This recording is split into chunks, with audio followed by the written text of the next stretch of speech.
My teacher told me a story one time of a man who was walking with his son in the park. And they're walking together, and his son looked at a crow in a tree, and he said, "Baba, what's that?" It's like a 2-year-old kid. Baba said, "It's a crow." And he said, "Baba, what's that?" And he said, "It's a crow." "Oh, okay." "Baba, what's that?" "It's a crow." "Oh, a crow. What's that?" "It's a crow." It went on for 10 minutes. He asked him 30 times, he counted. Dad kept a score, and he put it in his little journal. "My son, today we were walking in the park, asked me about a crow 30 times. It was the cutest thing in the world." 30 years go by. The son is not 2, the son is 32. Father calls him, "Son, can I come over?" "Dad, it's not a good time right now." "Son, just bear with me. I just need like 10, 15 minutes. That's all I need. Just go for a drive. I need to talk to you about something." Whatever. You know what? Okay, fine." So he comes over, gets in the car, they go over, drive over to a park. "What's this about, Dad? Can you tell me quickly? I got things to do." "Just take a walk with me, son. It's okay." I'll take a walk. I see a crow in a tree.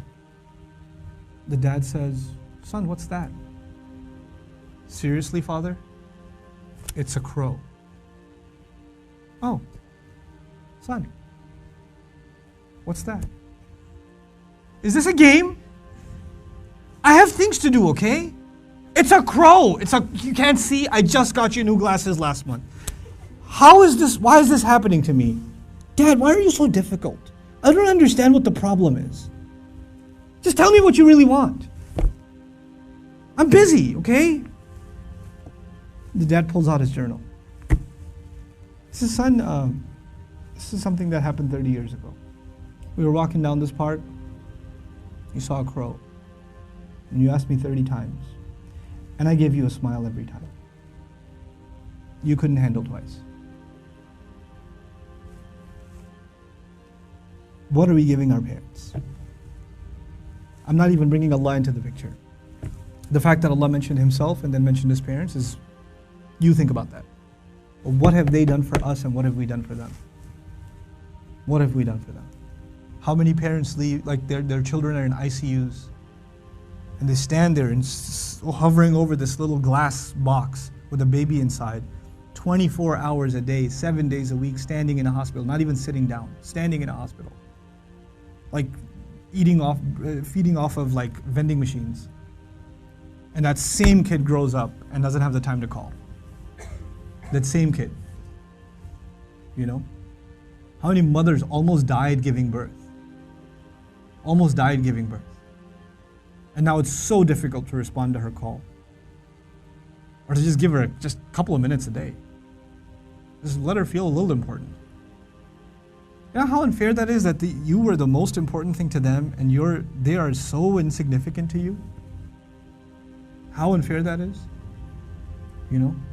They carry that pain with them every day, that I am nothing to my children. I mean nothing to them, I'm worthless to them. You know, they have no time for me. When something is worth something to you, it gets your time. Most of you at this age, you want to just get away from your parents. You just want to be with your friends. You want to be on your own. You just don't want to be with your parents. You know? You develop this crooked habit now and it will only get worse over time. Our parents have very, very, very strong emotions. They're very protective of us.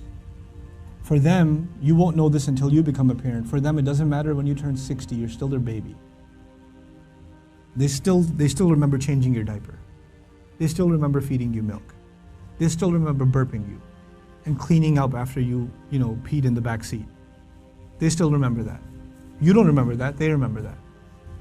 My son won't remember that. I was like, I gotta go. Then all of a sudden he stops complaining. I'm like, oh, time to roll down the windows.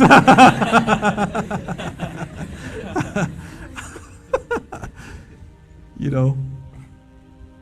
Then he starts talking about what toy are we gonna get for Eid. I'm like, oh, okay. This has not been a good day for the car.